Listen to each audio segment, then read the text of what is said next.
La Voie lactée, notre galaxie. Le Soleil met 225 millions d'années pour en faire le tour. L'ère des dinosaures a duré 180 millions d'années.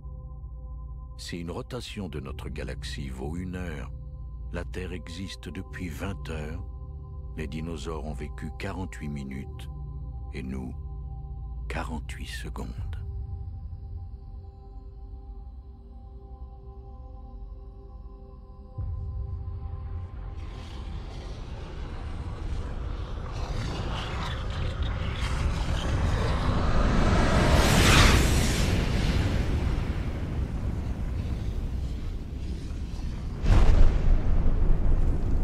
Une comète, 16 km de longueur, de la glace et de la pierre qui foncent vers la Terre, très vite.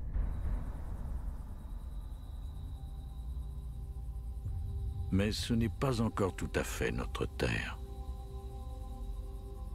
Nous sommes il y a 65 millions d'années en Amérique du Sud, longtemps avant l'homme. À cette époque, les maîtres de la Terre sont les dinosaures.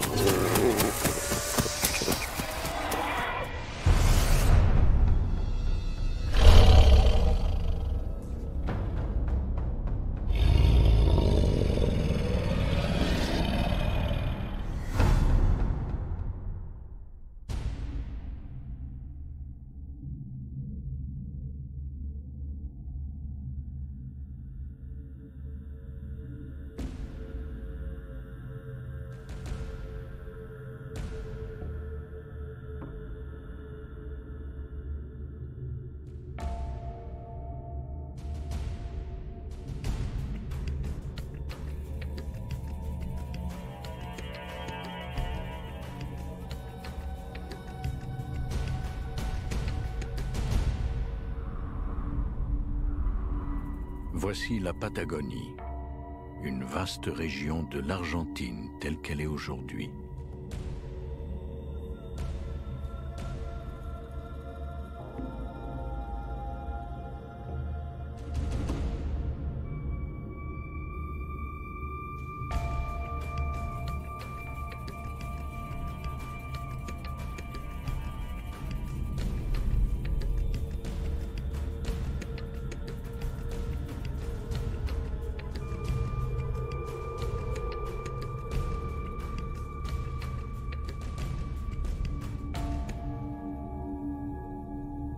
Le plus ancien dinosaure connu est argentin.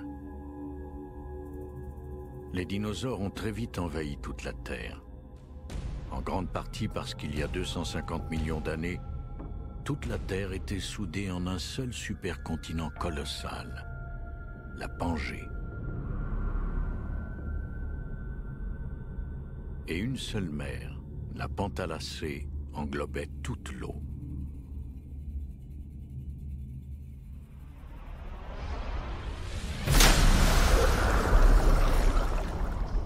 Nous sommes au nord de la plaque sud-américaine, dans une mer qui deviendra l'océan Atlantique.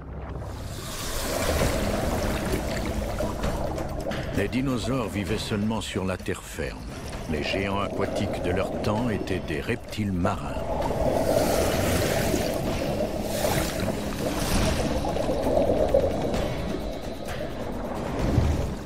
Ces créatures ne sont pas des dauphins non plus. Ce sont des ichthyosaures d'il y a 160 millions d'années. Certaines de leurs espèces pouvaient atteindre plus de 20 mètres. Un prédateur est presque toujours la proie d'un plus gros. Ainsi de suite jusqu'au sommet de la pyramide alimentaire où seul règne cette terreur des mers. Le liopleurodon.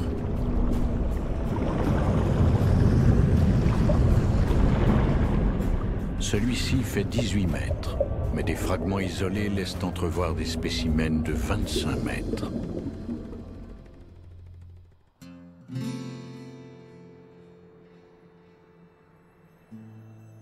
La Terre aussi a connu des formes de vie extrêmes au temps des dinosaures.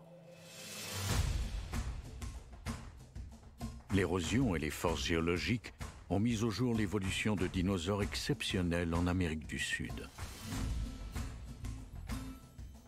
À plusieurs endroits, on y marche aujourd'hui sur le même sol qu'ont foulé ces géants il y a 100 millions d'années.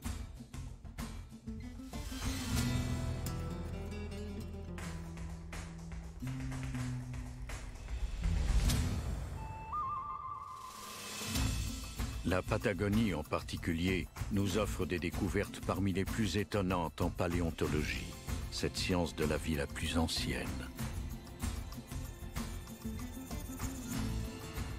Ce phénomène semble lié à une évolution en parallèle très singulière. Les régions qui recèlent de grands dinosaures uniques tendent aussi à produire de grands paléontologues.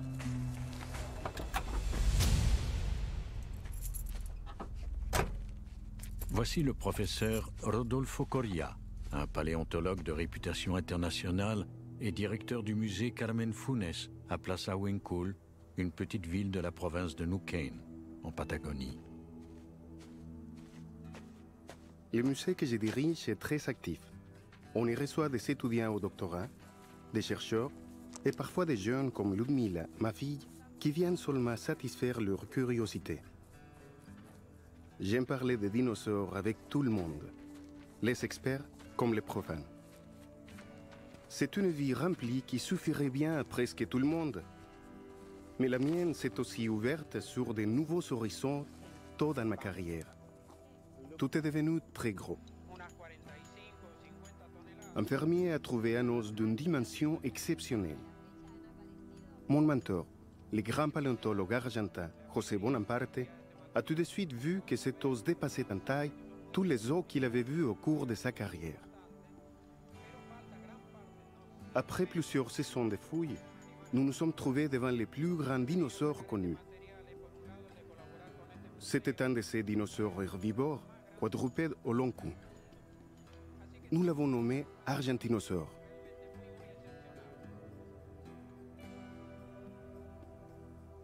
Cette découverte a beaucoup changé notre façon de voir les dinosaures sud-américains. Personnellement, eh bien, cela a pris une très grosse place dans ma vie. C'est le moins que l'on puisse dire.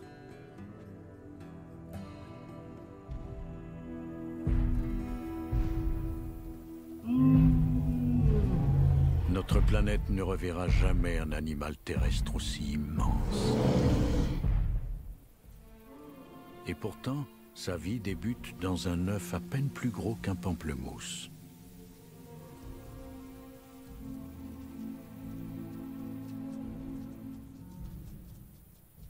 Les scientifiques croient que les femelles argentinosaures, comme tous les titanosaures, un groupe de dinosaures quadrupèdes et au long cou, laissaient leurs œufs à leur sort aussitôt pondus, leur grand nombre assurant la survie de l'espèce.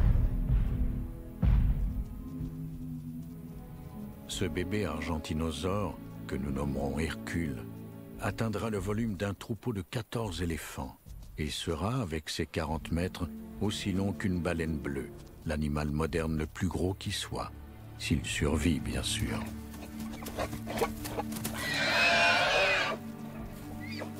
Prédateurs et autres dangers abondent. Seuls quelques-uns deviendront adultes.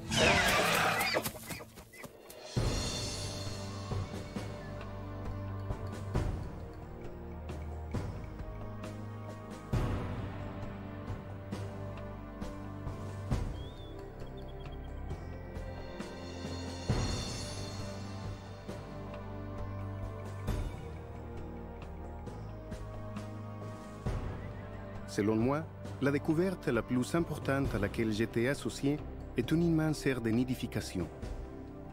Nous y avons appris beaucoup sur la reproduction des titanosaures.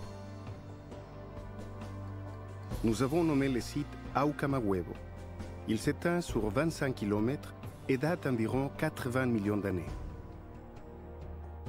Nous croyons que ce site a été utilisé par des générations et des générations de ces dinosaures. Les nids sont si rapprochés que les femelles ne pouvaient y circuler. Elles devaient pondre leurs œufs à la limite du site et s'en éloigner tout simplement.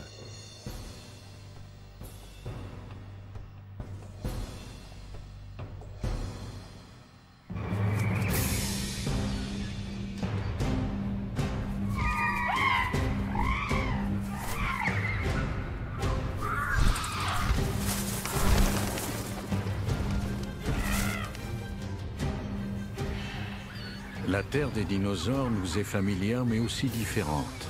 Il y fait plus chaud qu'aujourd'hui. Les déserts sont nombreux. La plus grande part de cette période ne connaît ni arbre à feuilles, ni plante à fleurs.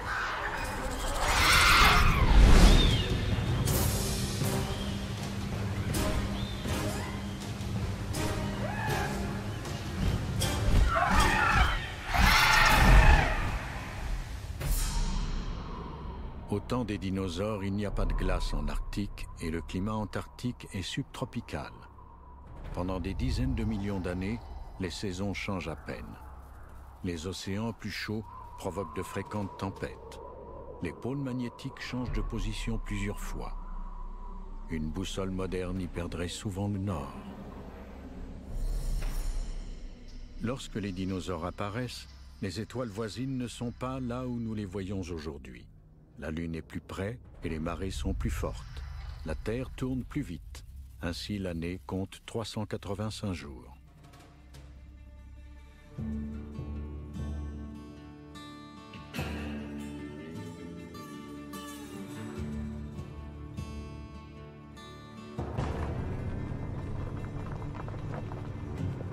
Rodolfo Coria a contribué à la découverte de plus d'une douzaine de dinosaures. En tant que scientifique, il considère toute découverte comme importante, qu'elle soit grande ou petite.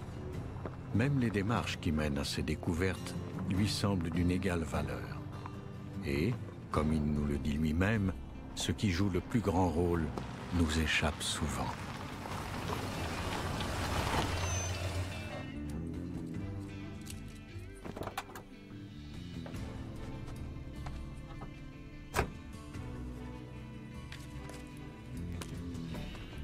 J'aime croire que je suis chanceux, vraiment très chanceux. Chanceux de travailler en Patagonie et de m'être trouvé là au bon moment avec les connaissances appropriées.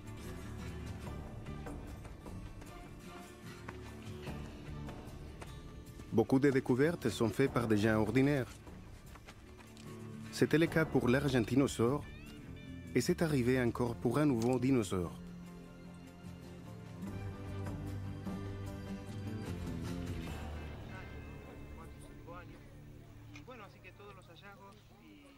J'ai été alerté avec le docteur Leonardo Salgado, un ami et brillant collègue, de la présence d'eau fossilisée pas très loin de mon musée.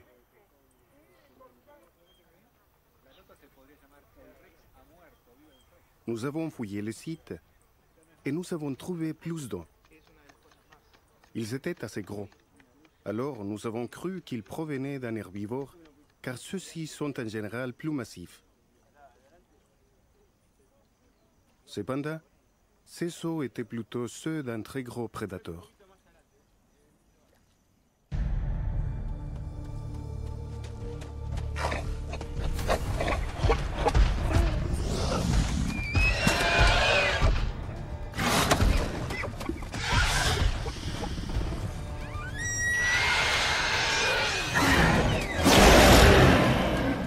L'équipe du professeur Coria avait découvert la première espèce d'un groupe de grands prédateurs, les giganotosaures.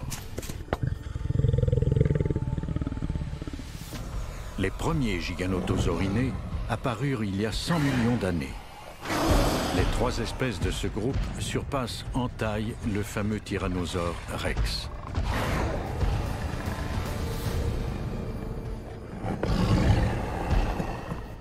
Quoique rare chez les reptiles, le soin des petits a été observé chez les crocodiles par exemple. Chez les dinosaures, ce trait a évolué suffisamment pour évoquer les oiseaux.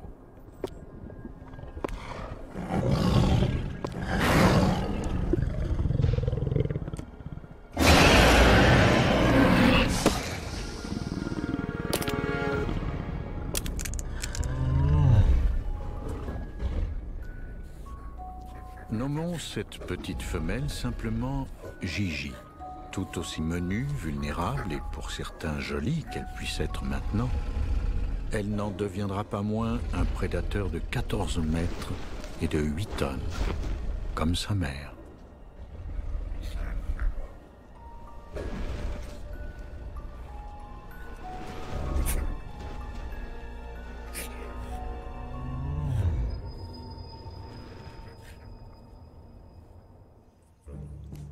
La coexistence d'un énorme herbivore et d'un énorme prédateur à peu près à la même époque et au même endroit en Patagonie mène inévitablement à cette question.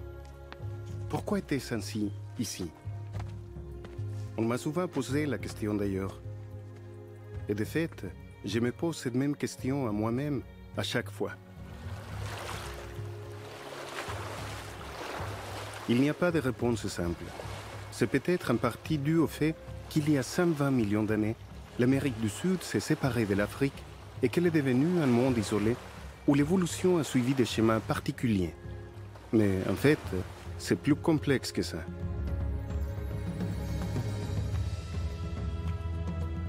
Un climat sec et aux nuits fraîches pourrait avoir favorisé les animaux dont la masse imposante retenait mieux la chaleur. Ou, plus simplement, ils auraient profité largement d'un climat chaud et d'une terre fertile produisant une abondante végétation. Ou encore, leur taille aurait servi seulement à abriter l'estomac énorme requis par une diète haute en fibres et pauvre en protéines. Enfin, de vastes étendues planes ont peut-être mené naturellement vers les argentinosaures, comme les immenses océans ont mené aux baleines.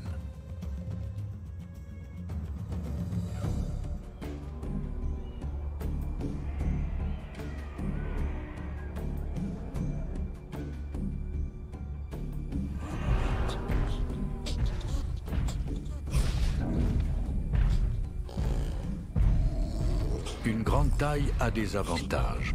Les branches les plus hautes sont facilement atteintes et plusieurs prédateurs sont trop petits normalement pour constituer une menace.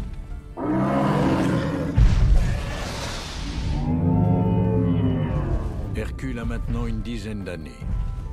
Il fait 18 mètres, la moitié de sa longueur d'adulte. Sa croissance rapide le rend moins vulnérable tôt dans sa vie.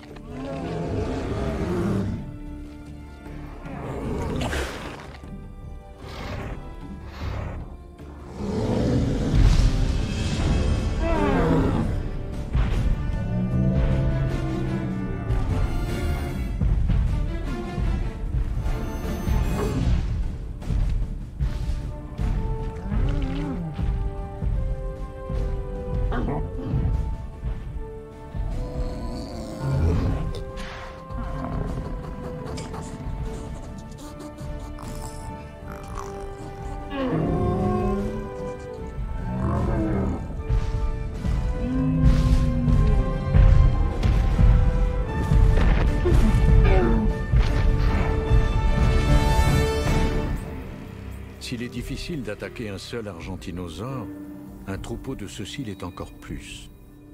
Cependant, un tel troupeau doit bouger constamment pour trouver les quantités énormes de végétation qui le nourrissent.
Gigi fait maintenant le quart de sa taille adulte. Elle aussi grandit rapidement. Ses plumes primitives ont presque toutes disparu. Elle s'est nourrie de petits animaux de toutes sortes et même de végétation pendant la première partie de sa vie. Ses gènes l'obligeront finalement à ne consommer que de la viande.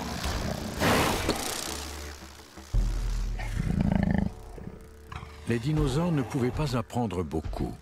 Ils ont eu cependant ce qu'il leur fallait pour évoluer pendant 180 millions d'années.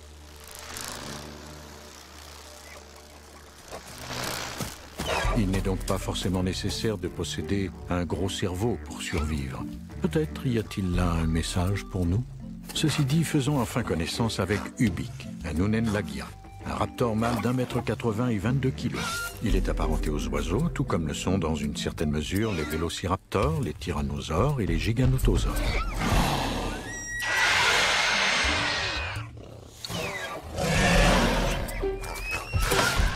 Les Unen Lagia avaient des plumes, mais ne volaient pas.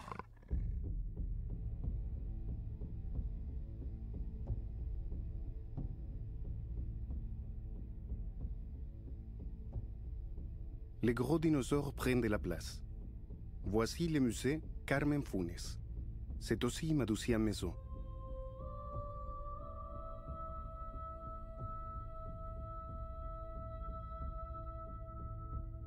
Nous savons encore si peu sur les dinosaures. La paléontologie commence à peine à révéler leur univers. On peut dire, ironiquement, que c'est une science pleine de trous.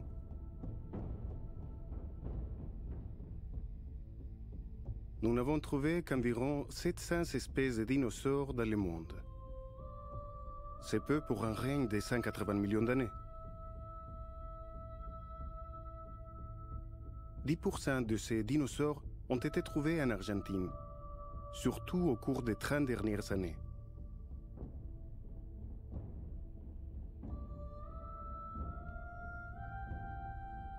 Grâce à la technologie, notre connaissance augmente constamment. Mais on ne trouve encore les dinosaures qu'en marchant sur le terrain.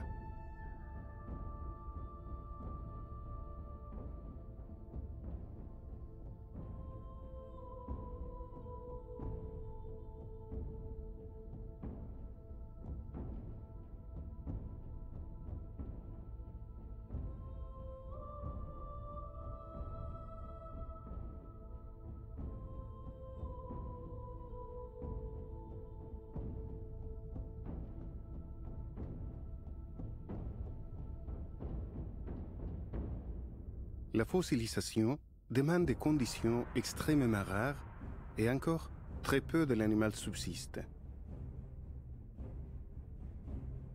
On peut facilement conclure qu'un très grand nombre d'espèces ont disparu sans laisser de traces. Du fait qu'il nous manque tellement d'informations, notre imagination peut vite s'emballer.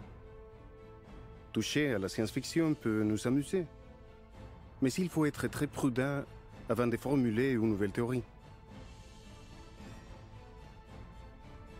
Il reste que, comme tous mes collègues, j'aimerais bien voyager dans le temps et voir vivre ces gros dinosaures.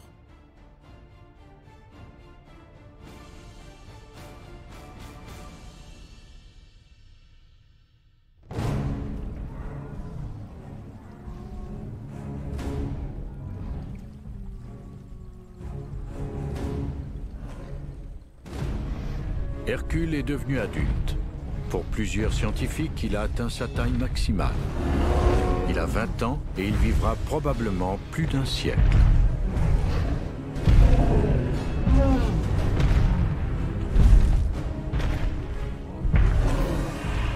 D'autres scientifiques pensent qu'il ne cessera jamais de croître tout au long de sa vie, quoique beaucoup plus lentement qu'au cours de sa jeunesse.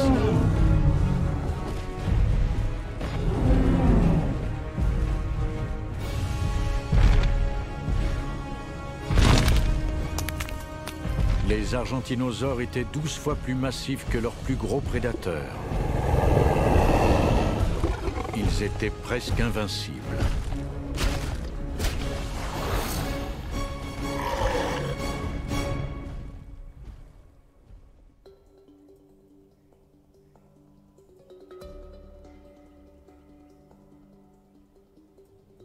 Ici, à El Chocón, il y a 100 millions d'années, les traces de pas de quelques dinosaures sont devenues éternelles grâce à la fossilisation.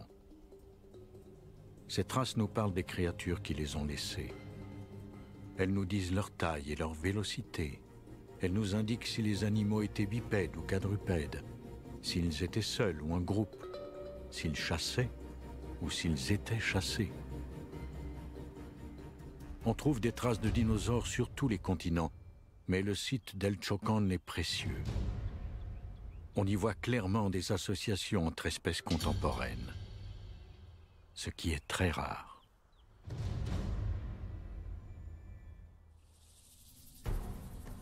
Rodolfo Corilla doit sa réputation internationale en grande partie au giganotosaure.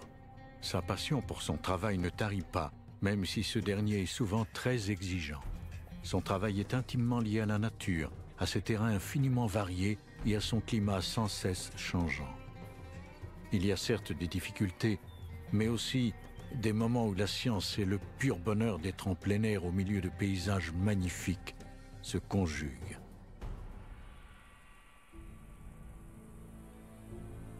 Des années de terrain m'ont appris une leçon fondamentale. Après avoir pendant longtemps observé la vie du passé très ancien et celle d'aujourd'hui, toute vie m'est apparue essentielle et inestimable. Mon travail scientifique m'a beaucoup influencé.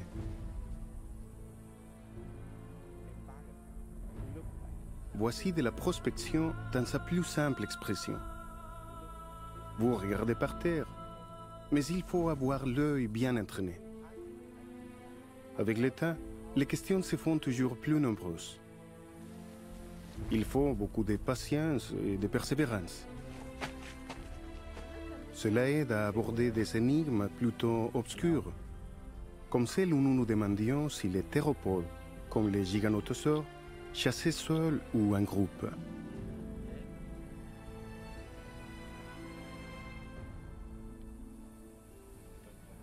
Comme cela se produit souvent, un premier indice nous est venu par hasard. Nous avons trouvé une nouvelle espèce de giganotosaure. En réalité, nous avons trouvé un grand nombre d'os provenant d'au moins 7 individus.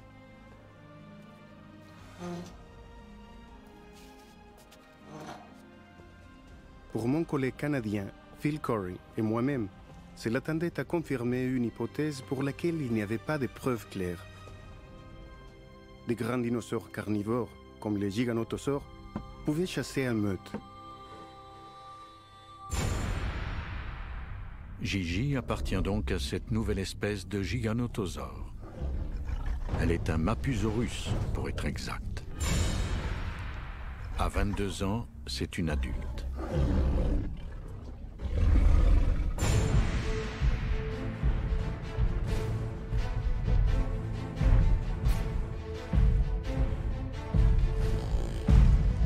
Hercule est sans le savoir dans une situation critique. Argentinosaure et adulte, il n'a rien à craindre. Mais pas s'il est trop âgé, malade ou blessé.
Même en nombre et armés de mâchoires puissantes, les giganotosaures ne peuvent abattre un tel géant.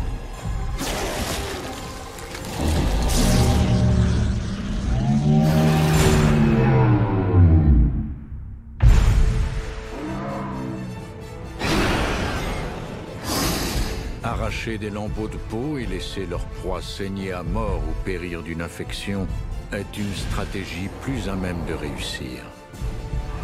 Les giganotosaures pouvaient attendre des jours, voire des semaines entre leurs repas.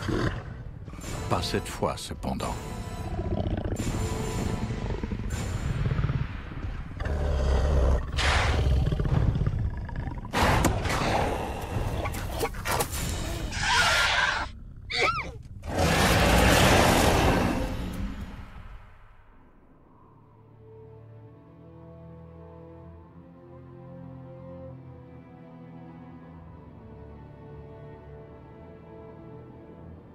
Le temps passe. Des millions d'années s'écoulent. Et les continents dérivant continuellement, la Terre commence à prendre son apparence actuelle. Des espèces naissent, évoluent, disparaissent. La nature change sans cesse.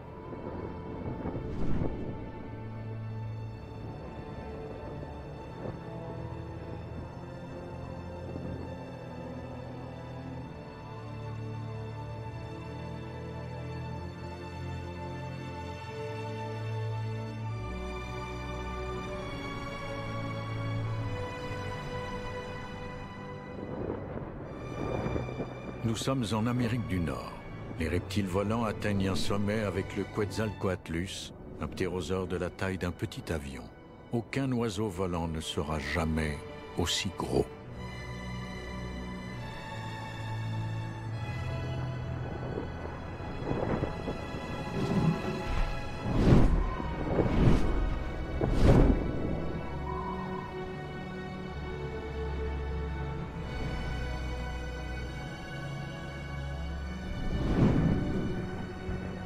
Le vol mis à part, ce reptile n'a rien en commun avec les oiseaux. L'évolution ne lui a rien donné non plus pour survivre au drame imminent.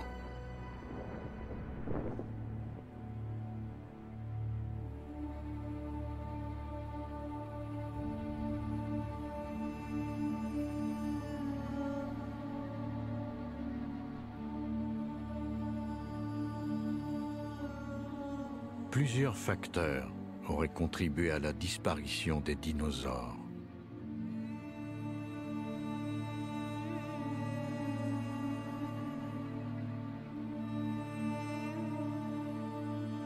Les mammifères sont devenus plus gros, plus dominants. En dérivant, des continents se sont touchés. De nouvelles rivalités et de nouvelles maladies sont apparues.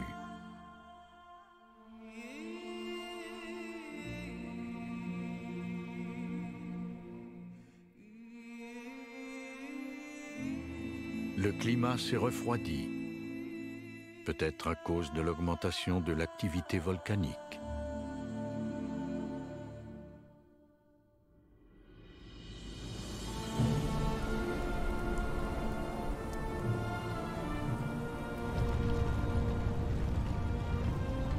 Cinq millions d'années avant la fin des dinosaures, les volcans du monde sont devenus beaucoup plus actifs.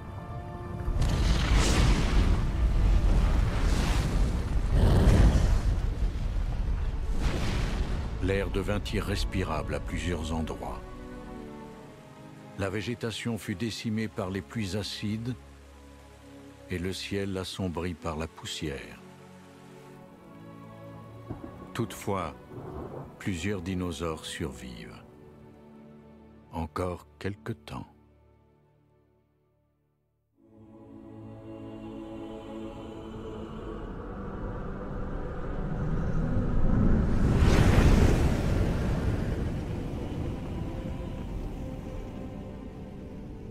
Cette comète est grosse comme le mont Everest.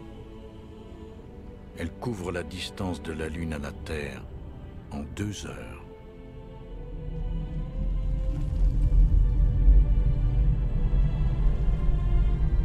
Elle fend l'atmosphère en 2 secondes.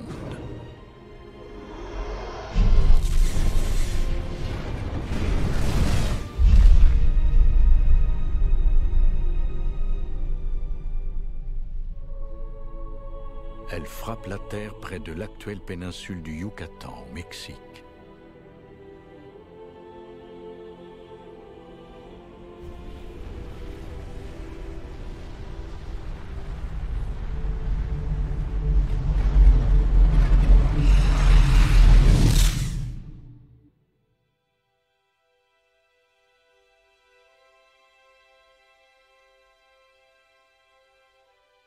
Toutes les forêts d'Amérique du Nord et du Sud brûlent. Déjà affaiblis, les dinosaures sont les animaux qui souffrent le plus. S'ils ne meurent pas sous l'impact ou de ses conséquences immédiates, ils meurent graduellement, de suites à plus long terme.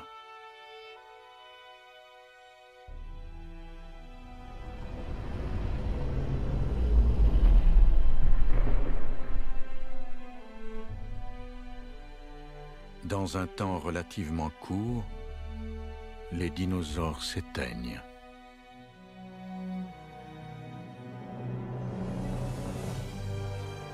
Mais ils ne disparaissent pas vraiment.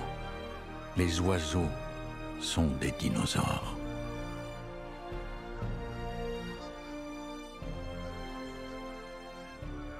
Comment les mammifères auraient pu évoluer aux côtés des dinosaures est une question troublante. Nous devons peut-être notre évolution à la disparition de ces monstres. Aujourd'hui, les oiseaux nous laissent croire que les dinosaures ne nous ont laissé que leur grâce et leur beauté.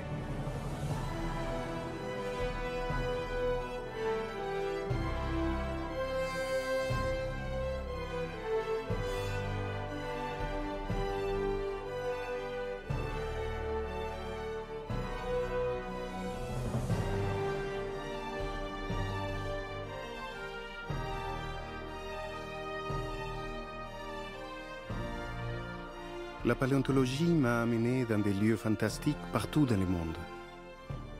Mais elle me ramène toujours à mes racines, ici, en Patagonie.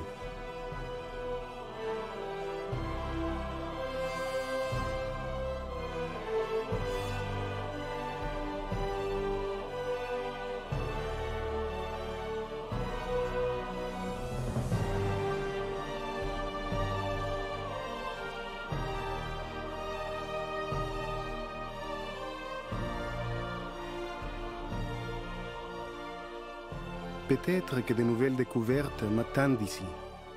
Mais, en avançant dans ma vie, je trouve autant de sens à partager la connaissance qu'à faire des découvertes. Ceci dit, je ne suis pas si vieux que ça.